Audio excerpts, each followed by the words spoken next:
Checking the mic, and it looks like it's working. Maybe. It don't mean a thing if it ain't got that swing. It don't mean a thing. All you gotta do is sing. So we're here with Ariel. Wow. Say it again. Triunfo. Triunfo. We'll just keep that in there. That's fine. How are you? How's your day been? It's been good. Good. Yeah, refreshing morning. Yes. Yeah. So you're from New York. Mm-hmm. You moved here for college. We both go to Columbia. Well, you're graduating. Just graduated, yeah. But she's an alumni of Columbia College Chicago, which is where we are currently in the beautiful new student center. So tell me about your move to Chicago and the whole college career thing. Well, it's kind of a long story. So I didn't go to college right out of high school. I took a few gap years because I was dancing with a company, Nevada Ballet Theater. Mm-hmm. And then when I decided to try the college route, I had never done musical theater before, but it felt like the right next step for me. Mm-hmm. So I applied to and got into Santa Fe University of Art and Design. And I went there for almost a year, well, about a year, and then they announced that they were closing the school. So myself and 100-something other students transferred here. Oh, cool. And I got into the musical theater program and finished it up and then graduated in December of 2019. Awesome. So you're currently at Drury Lane for... American in Paris. That was American in Paris, yes. What's that been like? Oh my goodness.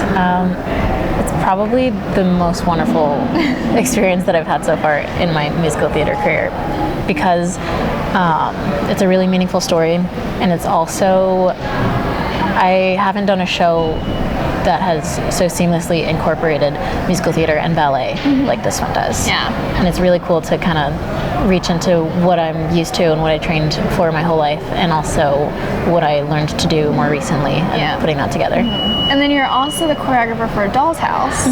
What's that like? Because they're both open simultaneously at the same time right now in Chicago. So go see those. Yes.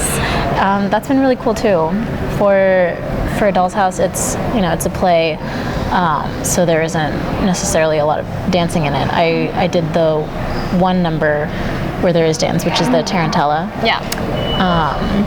And I took character dancing when I was training ballet as a student, so I was able to use some of my knowledge from traditional folk dancing and also what the director was looking for in this production to kind of put that together. And it's been really cool working with a different kind of show as well. Yeah. So you obviously have been, I'm looking at her resume currently, you've obviously been auditioning while you've been here at Columbia. What has it been like doing shows outside of Columbia as well as doing shows at Columbia and, of course, the school part of everything? Not gonna lie, it was a challenge, especially my final semester, which was the fall semester of this past year. I was in Spamalot at Mercury Theater.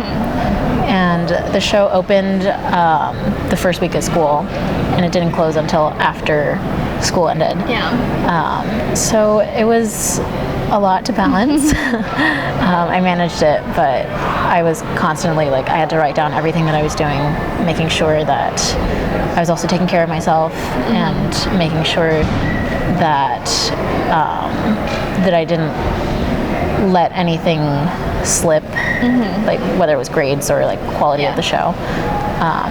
But I would have to say that auditioning has been one of the more fun things, which is weird to say because auditions can be stressful. Most people just hate auditioning. Yeah, I think the more that I put myself out there and go do it, the more I just feel like it's an experience for myself. Yeah. And it doesn't matter as much if I get the job. Obviously I want the job. But it's more for me at this point. So that's been cool. Have you done any auditioning in New York? Have I? Not technically. I did the musical theater in New York experience trip with Columbia. a couple semesters ago. And so part of that was doing a mock audition in New York with a Broadway choreographer. Oh, cool. So I got kind of a taste of what that's like, but I haven't done like an ECC or an EPA in New York yet. I plan to now that I'm out of school and like it's more feasible to do it. Yeah. Well, I was just wondering if you thought there was a difference between Chicago auditioning and New York auditioning, but there is, I'm sure, somewhat of a difference between Chicago theater and New York theater. Do you want to speak on that a little bit? Sure. I know you haven't done anything in New York, but you kind of know what.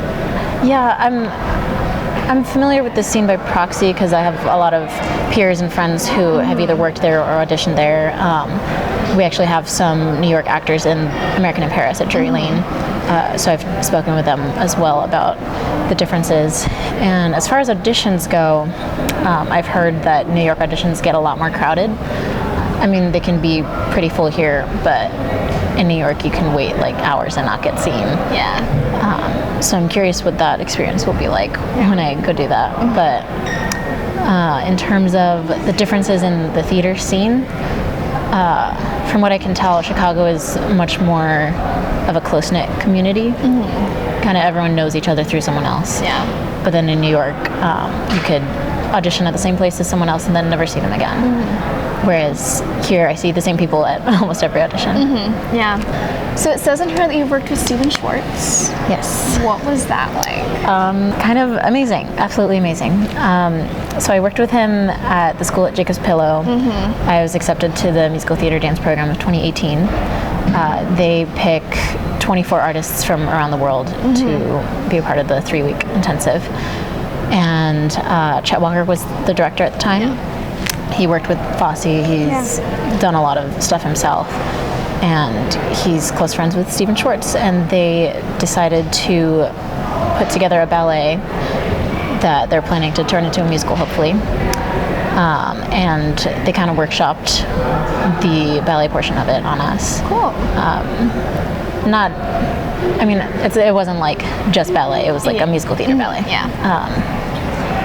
But yeah, we got to work on some of his original compositions that no one's worked with before. It was really cool having him in the room and like hearing his experiences and seeing how excited he was about it too.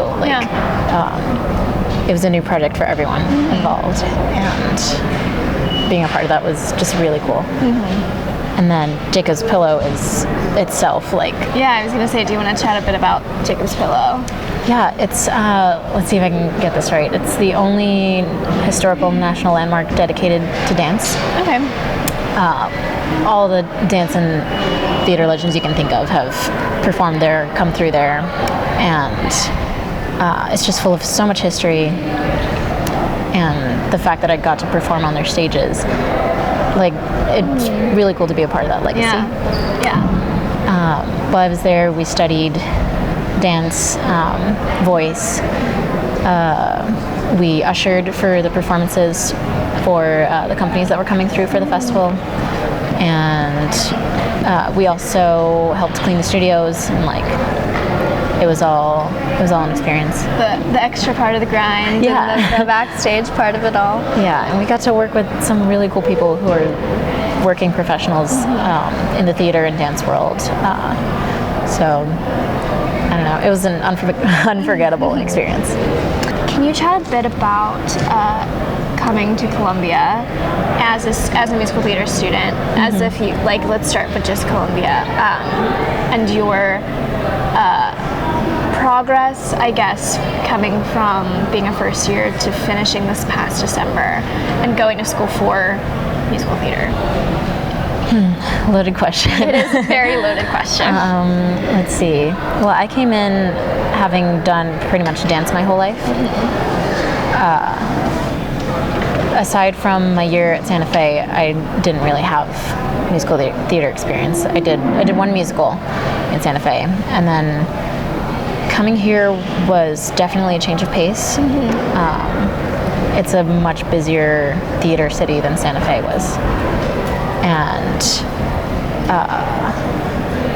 jumping into the program was a little disorienting, but not like I had help along the way. The advisors were pretty cool, and the theater faculty helped as well.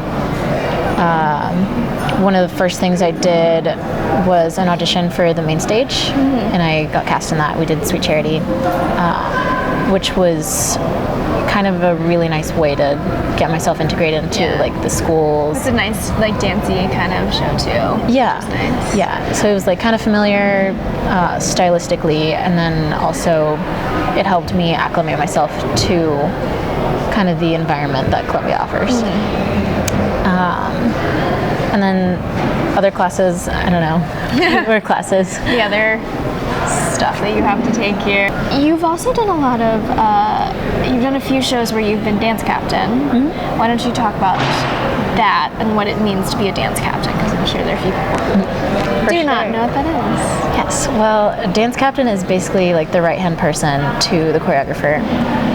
They're usually in the show, which I was for Gypsy at Porchlight. And Gypsy isn't like a dance-heavy show, I would say, but I helped with, well, I mean, it has dance in it, but it's not like a dance show. Yeah. It's not like 42nd Street or something like that. Exactly. But yeah, I helped the choreographer, Chris Carter, with, especially with making sure that the kids knew their choreography.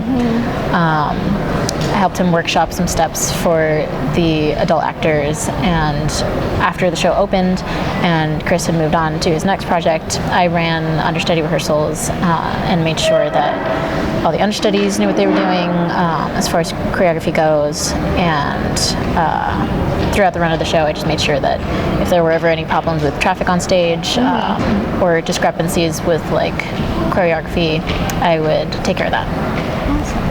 Sounds like a nice little extra job to add to your resume. Well, thank you for sitting down with me and chatting. You can see American in Paris at Drury Lane now through March 29th. March 29th. And then A Doll's House is at Raven Theater. Raven Theater. Yes. I don't know why I was saying Trevor Theater. And I don't remember when it closes. We'll add that information. Yeah, you should go see it. And yeah, thanks for chatting with me. Thank you. If it ain't got that swing.